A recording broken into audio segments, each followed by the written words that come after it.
there is one statistic which really sums up for me what is really wrong with our industry. And that statistics was actually cited by President of BlackRock in his keynote address at Fund Forum this year. And the statistic was 0.0026%.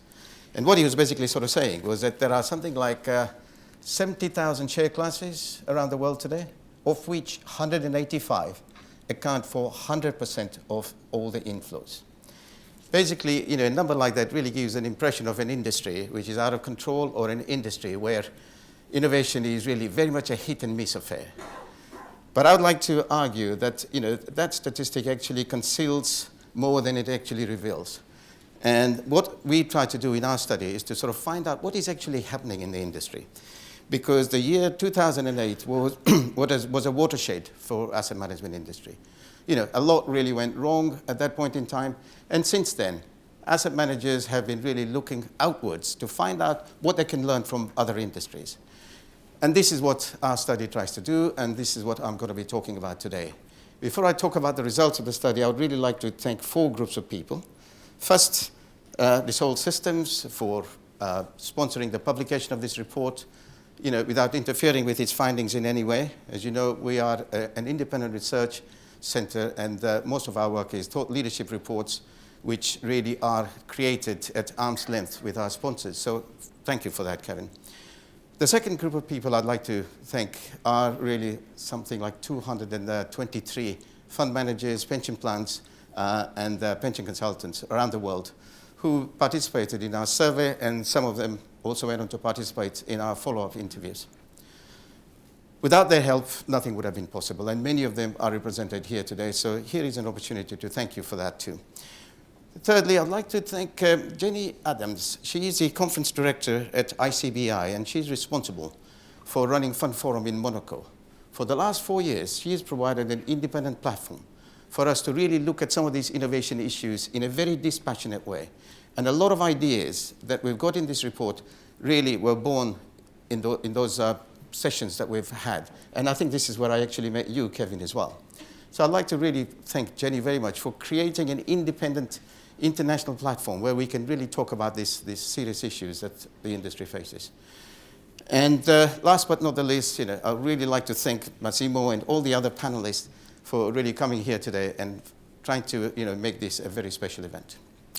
Okay, so having got those preliminaries out of the way, I'd like to really go on to talk about the report. Before I do that, I think it would be a good idea if we really go back into history to see how people have viewed innovation, because that really is going to influence quite a lot of what we're going to be listening to later on. Besides, much of what I've got to say is sort of quite serious, so let me start on a lighter note as well.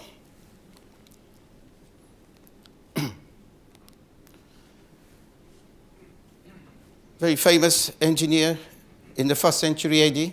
Inventions have long since reached their limit, and I see no hope for further development. This is 2,000 years ago. As if that wasn't enough, we had something similar said by the US Commissioner of Patents at the end of the 19th century. He was fired the following day. Aeroplanes. Aeroplanes are interesting toys, but of no military value. A future World War I commander. The horse is here to stay, but the automobile is only a fad. This person was thinking of funding Model T for Henry Ford, and he was advised against it because this was a fad that he was going to fund. Movies. Who the hell wants to hear actors talk? And this is from one of the Warner Brothers. Television. It won't be able to hold on to any market it captures after the first 6 months. People will soon get tired of staring at a ply box every night. An average Briton spends about 18 hours a week in front of this ply box. Computers. In future, perhaps only weigh 1.5 tons.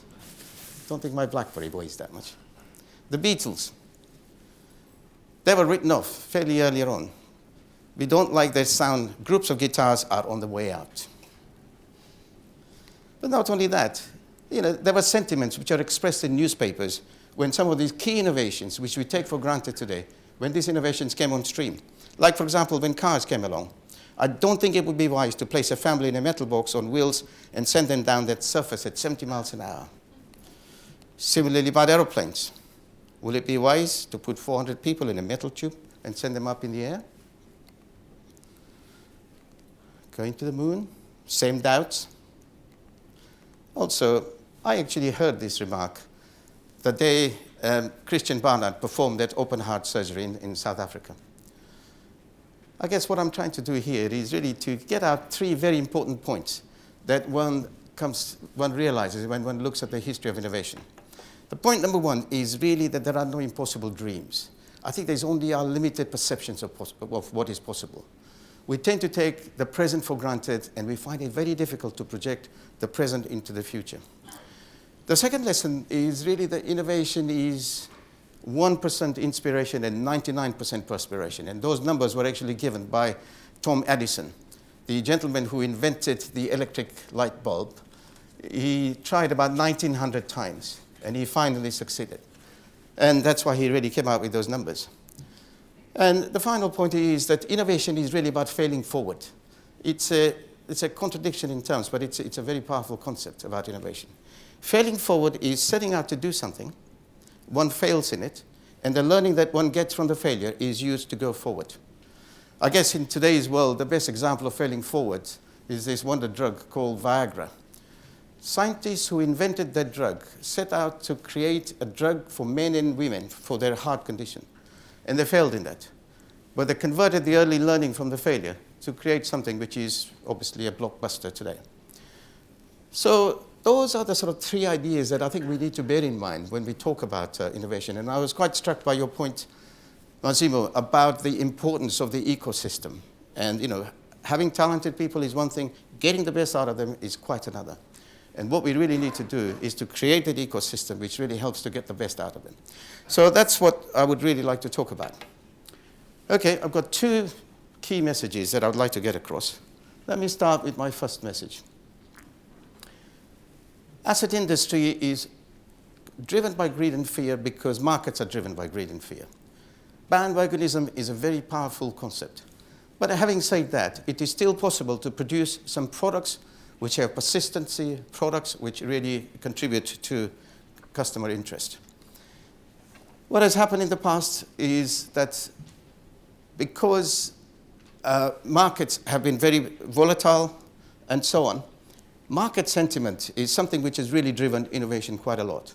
The tendency has been to bring out products which will ride at a particular phase of the market, and then combine it with product marketing, with expert marketing, such that we've ended up with a lot of what I call product push, which is really selling products on a very opportunistic basis because you can make money very quickly, and so on.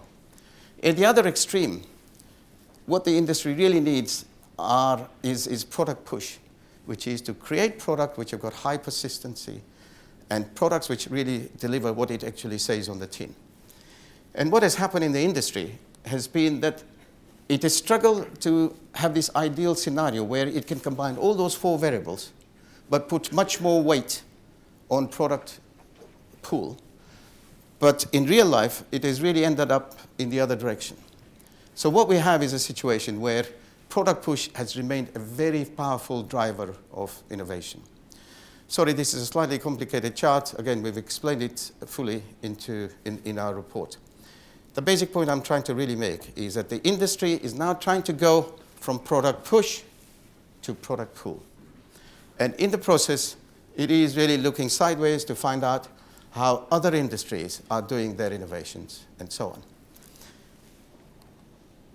One of the examples which has been very widely reported is about Shell. Shell went through a very difficult time in the 1990s as a result of the Brent Spar debacle. As a result of that debacle, the company became very bureaucratic. And then it decided that it was really losing its innovation streak. So it created a fast-track process. And the idea behind the fast-track process was that anyone in Shell around the world, about 140,000 of them, can post an idea on corporate intranet.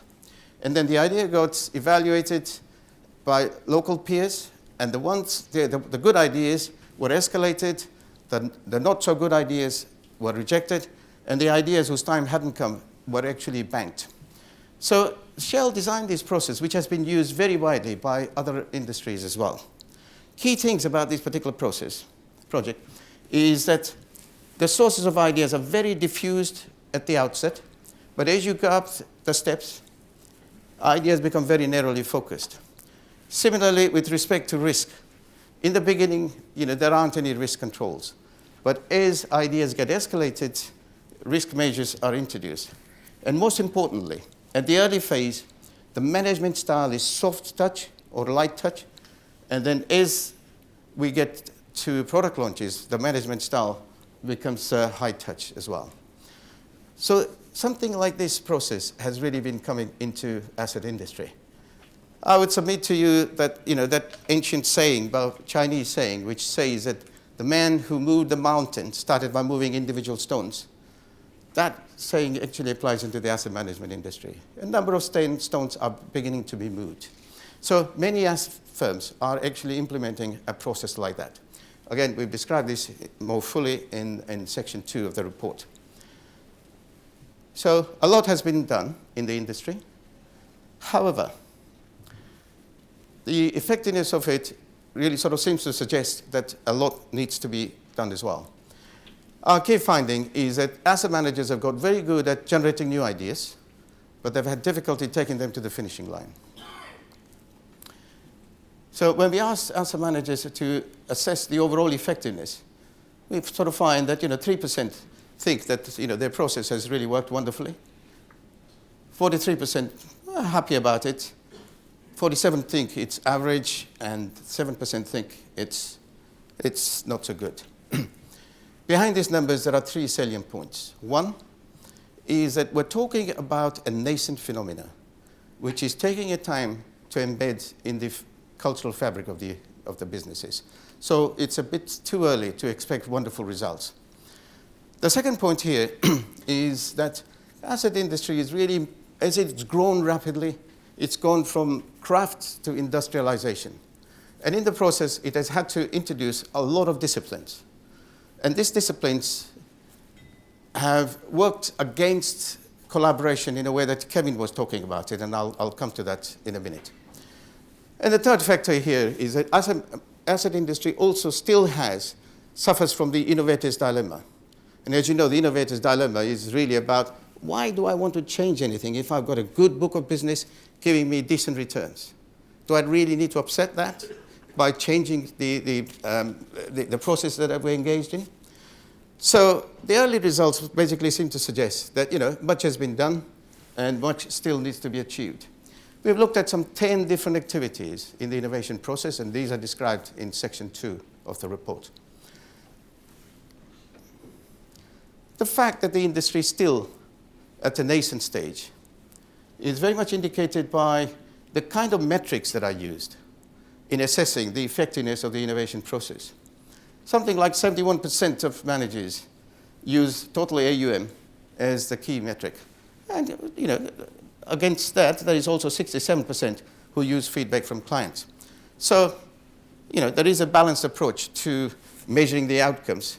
But other metrics like external seeding, size of ideas bank, how many ideas are rejected and so on, or whether employees invest in these products, there's quite a lot of work to be done there. Not many asset managers actually use those other matrices. We also try to find out what are the factors which are mitigating against better outcomes. And here it was very clear that there are a lot of cultural factors which are mitigating. The first and the most important one is silo working. Remember, this industry is very craft-oriented, has always been craft-oriented. Not long ago, a member of the sales team or a member of the CRM team would go and meet a client, come back, talk to fund manager, and they can begin to think about creating a new product. Those kind of things are now being replaced by very strong, robust disciplines. And at the same time, the cultural change that is needed to take on board those disciplines is really very slow. So what we find is that the craft nature is really mitigating against further progress. At the same time, these new disciplines that are being introduced are perceived to add an extra layer of bureaucracy. So we have a situation where, the industry is in transition, a lot of teething problems, and the teething problems are reflected very much in terms of these cultural factors. That brings me to my second and probably the more important theme, which is that innovation is fundamentally about leveraging the corporate memory. And corporate memory is not just our databases. It is not just our records. It's also about what lies in people's minds, our staff's minds, so on. What has really happened is that as the industry has gone from craft to industrialization, it's found it difficult to accept one very important fact of life. And that fact of life is that innovation is something very special. Innovation means seeing something which everybody has seen, but thinking what nobody has thought. Those words, very easy to say, but they're very hard to implement. And in asset management environments, because of these new disciplines, it's taken a long time to develop a culture of collaboration, which is so important and so central to those new processes. The collaboration is fundamentally the glue that holds the whole process together. And the degree of collaboration that is needed there is taking a while to develop. Let me give you the scorecard of how the industry sees the importance of collaboration. Something like 82% think that collaboration would help the industry or it would improve the situation and so on. These are very interesting numbers. 82% thinking collaboration is important. Behind these numbers lie a very important point. And that point is this. When it comes to innovation, it is not a linear process of knowledge creation. Rather, it's very much a random explosion of energy, which is often born of frustration with the existing status quo and the desire to really change it. And so that particular process really requires a much greater degree of collaboration than has been the case so far. It also has to recognize that this random explosion of energy basically relies very much on the law of increasing returns. Now, as you know, in economics, there's a law of diminishing returns, which basically says that the more I use a particular factor of production, the less productive it is. With knowledge, it's the other way around. Ideas beget ideas, knowledge begets knowledge. And so in a situation like that, how do you create a workplace environment where knowledge begets knowledge? In the exemplar companies, they basically rely on this law of increasing returns by doing three things. They have a very clear idea about know what. What is it that this organization knows? Some companies even have yellow pages of their staff, and they use the keyword technology to access expertise on a global basis. So the first thing is really to have a clear understanding about what is it that we know. Second is how do we exploit it? This is very much about doing the gap analysis, finding the opportunities in the marketplace, and also using the executive strength to provide the sponsorship for some big ideas and so on. And finally, it's about creating new insights through client contact and so on.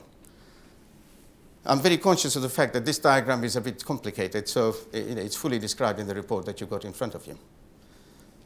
But what this diagram basically sort of says is that central to innovation is a very important element of knowledge.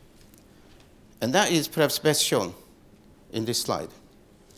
So when we look at the hierarchy of knowledge, at the bottom there's data, which are words or numbers which by themselves don't mean anything. So when I analyze the data, I create information. So information is data plus a meaning. But when I make a decision, I just don't use information. I also use my previous experience. So when I combine the two, I create two categories of knowledge. The first category is explicit knowledge. It's explicit in the sense that I can speak about it, draw pictures about it, or write about it. But more importantly, there is tacit knowledge. This cannot be expressed very easily. I can show you how I ride a bicycle, but I can't tell you how I ride a bicycle. There's a big difference. And then finally, there is wisdom. Well, this is a word that one doesn't come across very often. I think the last time I heard any public figure use this word was Baroness Thatcher when she left Downing Street back in 1990. In one of the interviews, she said that what this world needs are leaders who can combine humility with wisdom, because there are so few of us left. Don't know whether she said that in jest or earnest, but the key point is that tacit knowledge is what innovation is really about. In one of the previous studies that we did, an engineer gave me a statistic which I found really quite staggering. He said, what you and I speak every day, and what you and I write every day, and what you and I draw on the paper every day, is 1,000th of what we actually know. The remaining 990th of the 1,000 lies fallow, and you did an ecosystem to bring that out. So, ladies and gentlemen, that is really the sum total of what we've really found, very much expressed at a high level. We've got all this information sort of fully documented in the report and so on. Before I sit down, let me end with my thought for the day. 2008 event has really been very painful for our industry. You know, it's the worst crisis since we had in 100 years and so on. But I'm always conscious of the fact that crisis is always a concealed opportunity to create businesses of enduring value. And the subject that we're talking about here is fundamentally about creating businesses of enduring value.